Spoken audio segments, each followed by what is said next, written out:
nous avons travaillé ensemble, la main dans la main, épaule contre épaule, pour notre pays, pour notre peuple, au rythme de l'espoir, de la conviction et de la confiance. Que le peuple du Sénégal est en train de nous écouter, que nous sommes en train d'imprimer la marche de l'histoire de notre pays. Ce que nous demandons aujourd'hui, ce que nous demandons en ce moment, ce n'est pas de faire une guérilla dans cet auguste hémicycle. Ce n'est pas de bloquer le travail parlementaire.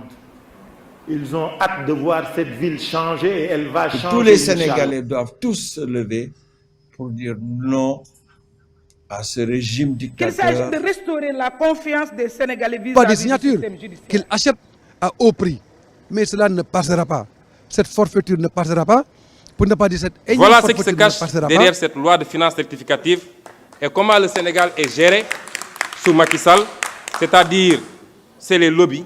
c'est les amis, c'est les intérêts et c'est la famille. C'est ça la gestion du Sénégal. waaw salaamaaleykum ñu ngi nuyu ñëpp di ziar képp koo xam ne yaa ngi seetaan si vidéo bii nii ñun dañ ne ay ndaw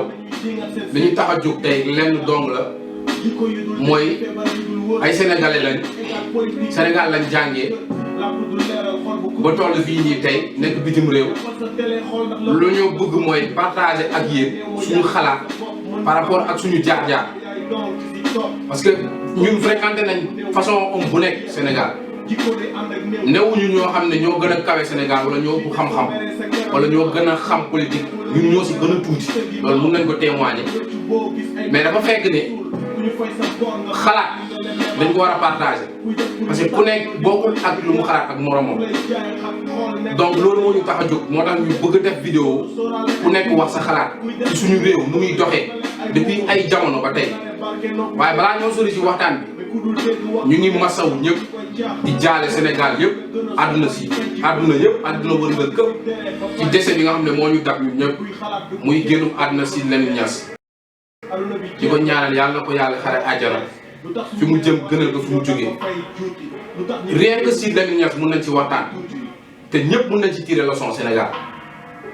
si Lamine Niass dañu koo xam ne multidimensionnel la boo demee si religieux yi mu ngi foofu boo demee si enseignants yi mu ngi foofu boo demee si presse bi mu ngi foofu boo demee si politiciens yi mu ngi ñoom te Sidy mooy seul homme boo xam ne fréquenté na politiciens yi te mu dafa mus a constance boobu noonu moo ko may gëdd moo ko may lu bëri lu mu am Sénégal waaye tamit moo ko teg lu bëri Sidy def na prison ndax politiciens yi Sidy bu muy teg presse groupe de presse bu mu koy teg Afrique de l'Ouest benn réew amu ko moom moo ko njëkk a def Sénégal Sidy dafa xeex ngir Sénégal dafa xeex lu bëri Sénégal yàlla def dem na tey donc je pense que ñun jeunes yi li ñu war mooy ñu tirer ay leçons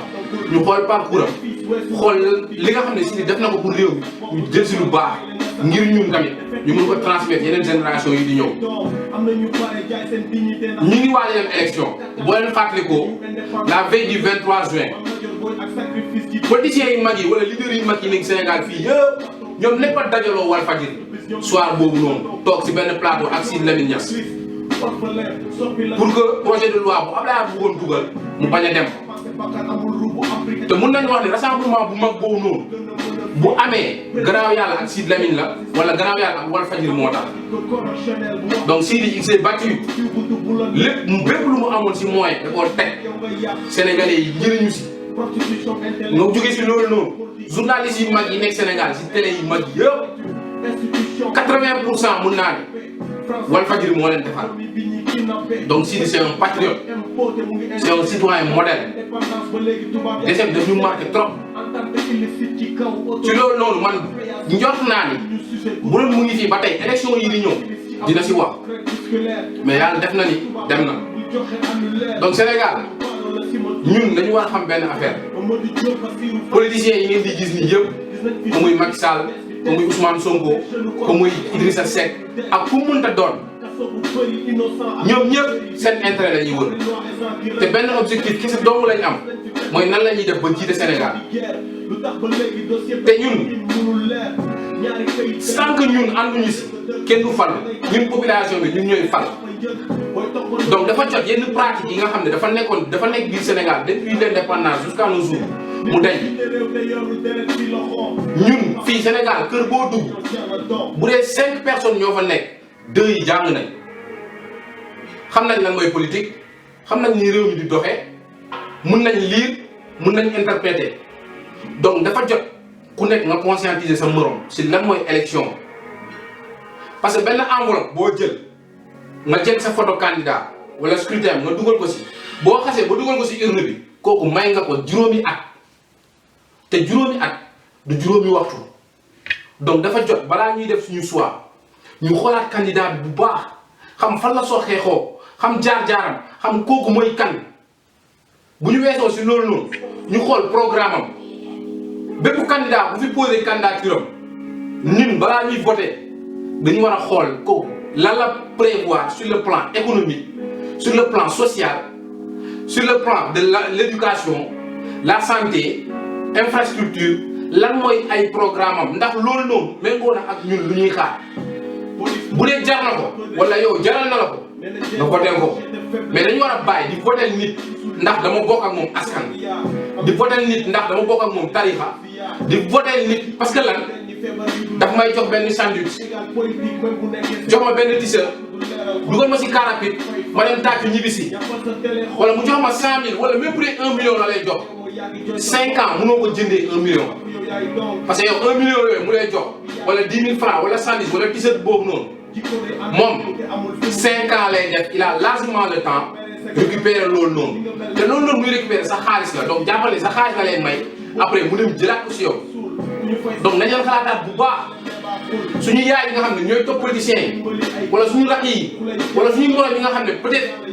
yaa def na jànguñu wala comprendre ñu yéen nii dañ leen conscientiser ñu xam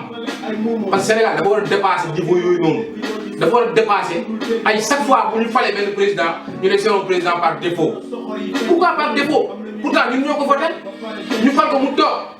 ñu ne non c'est un président par défaut kañ la ñuy am président boo xam ne c'est pas un président par défaut kañ lañ koy am donc loolu noonu pour ñu mun ko am il faut ñu xoolaat suñuy jëfin ñun nan la ñuy voté ñun nan la ñuy choisir suñu candidat kan mooy suñu candidat il faut ñu xoolaat loolu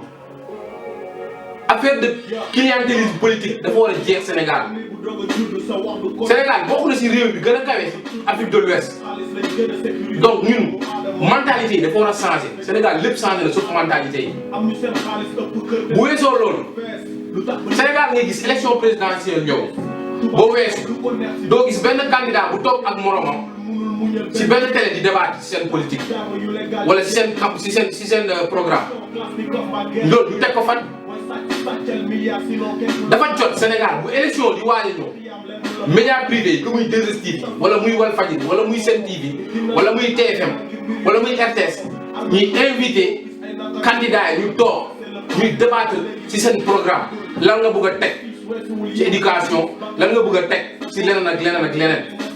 loolu dafa jot Sénégal mu am ko parce que loolu mooy meilleure façon bi nga xam ne candidat bi day exprimer wu wan Sénégalais ne man lii laa bëgg a teg Sénégalais yi nga xam ne jànguñu sax dinañ xam ne kii nii lii la bëgg a def bu boobaa bés boo faloo defoo ko ñu génne archive yi ñu teg mais di topp candidat di dem si meeting doo toog nga taxaw di yuux amuluñ benn njëriñ dañ leen di déglu candidat yi loolu mooy message bi nga xam ne dañ ko bëgg a partager ak yéen nañuy déglu suñu candidat yi nañuy lire programme yi nañ bàyyi di topp politiciens yi ndax sandwich wala affaire yi ñuy jox loolu mënoo ko récupérer si 5 ans dala koy jox tey bu subaa doo am loo lekk loolu dafa war a jeex Sénégal ñun jeunesse yi nag dafa jot pour réveiller conscience ñu xam exactement suñu parents yi nga xam ne jànguñu même bu dee dañ nekk dans des situations de précarité ñu conscientiser leen xamal ne benn bés bu ngay jël benn 5000 politicien bi 5 ans la ci am loolu mooy message bi nga xam ne moom lañ bëggoon partager ak yéen di leen jaajëfal wa salaam ba beneen yoon.